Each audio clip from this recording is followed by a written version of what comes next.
غرفة النوم مش مجرد مكان بننام فيه وخلاص، لا، دي المفروض تكون الملاذ الشخصي بتاعنا، المكان اللي بنروح له عشان نرتاح ونجدد طاقتنا. طيب، إزاي ممكن نحولها فعلاً للمكان المثالي ده؟ خلال الدقايق الجاية هنشوف مع بعض خطوات بسيطة وواضحة عشان نوصل للهدف ده. وهو ده السؤال الأهم. كتير مننا بيحس إن الموضوع صعب وإن غرفته عمرها ما هتبقى مكان مريح بجد، بس الحقيقة إن الإجابة كلها بتتلخص في الترتيب الذكي والتصميم المدروس. طيب يلا بينا نبدأ الرحلة دي. أول وأهم خطوة في العملية كلها هي إن نحدد مكان القطعة الرئيسية. كل حاجة تانية في الغرفة هتترتب وتتظبط بناء على القرار الأول ده. بالظبط كده، لازم نفكر في السرير على إنه بطل القصة، هو النجم. المكان اللي هنحطه فيه هو اللي هيحدد شكل الغرفة كلها وهيأثر على إحساسنا بالمساحة بشكل عام. شوفوا، الموضوع هنا مش مجرد قواعد وخلاص، كل نقطة ليها سبب. لما نحط السرير على الجدار الرئيسي، العين بتروح له على طول وبيبقى هو مركز الاهتمام. ولما نسيب مساحة من الجانبين، الحركة وترتيب السرير نفسه بيبقى أسهل بكتير. أما ليه لأ تحت الشباك؟ عشان نتجنب تيارات الهواء المزعجة.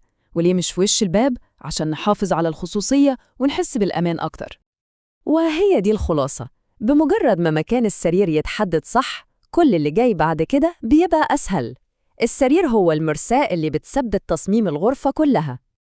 تمام، بعد ما حطينا البطل في مكانه، جه وقت نقدم فريق العمل المساعد من الأساس. خلينا نشوف إزاي نحط القطعة دي بشكل يكمل الصورة ومتناغم مع السرير. هنا بقى حجم الغرفة بيغير قواعد اللعبة تماماً. لو الغرفة واسعة ممكن نحط الخزانة جنب السرير عادي، لكن في المساحات الصغيرة الحل الأمثل هو إنها تكون في الجهة المقابلة.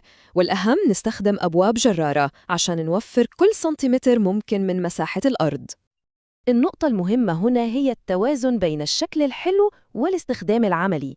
الطاولات الجانبية دي أساسية، والأفضل لو فيها أدراج عشان مساحة تخزين زيادة.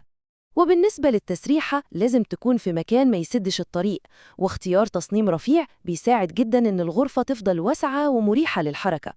تمام، دلوقتي ننتقل لنقطة تانية مهمة قوي، وهي الاستراتيجيات الذكية اللي بتخلينا نستفيد من كل ركن في الغرفة ونخليها تبان أكبر وأنظم. المفهوم ده بقى هو سر التصميم الحديث والفعال. بدل ما نشتري قطع أثاث كتير وتعمل زحمة، ممكن نختار قطعة ذكية بتعمل أكتر من وظيفة في نفس الوقت. ده بيوفر مساحة وبيقلل الكركبة بشكل كبير. وديت شوية أمثلة عملية على طول.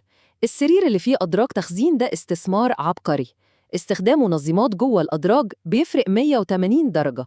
كل الحلول الصغيرة دي بتعمل فرق ضخم في الحفاظ على غرفة مرتبة طول الوقت. المقارنة دي بتوضح كويس قوي ليه التفكير لفوق أو التخزين الرأسي هو الخيار الأذكى، خصوصاً في الغرف الصغيرة. لما بنستخدم الحيطان ونركب أرفف، إحنا بنحرر مساحة الأرضية، وده بيخلي الغرفة تبان أوسع وأكتر انفتاحاً على طول.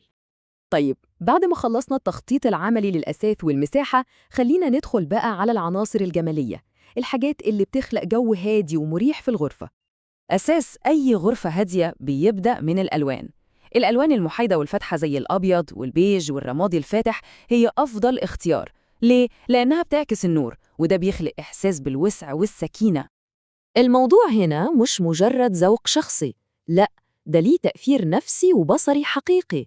الألوان الفاتحة بتريح العين وبتوسع المساحة قدامنا، وده بالظبط اللي محتاجينه في مكان معمول للراحة. الإضاءة بقى دي قصة تانية خالص. مش كفاية لمبة واحدة في السقف وخلاص. الإضاءة الصح بتكون على 3 طبقات: إضاءة عامة عشان تنور الغرفة كلها، وإضاءة موجهة زي لمبة جنب السرير للقراءة، وإضاءة محيطية خفيفة عشان تعمل جو هادي ومناسب للاسترخاء في آخر اليوم.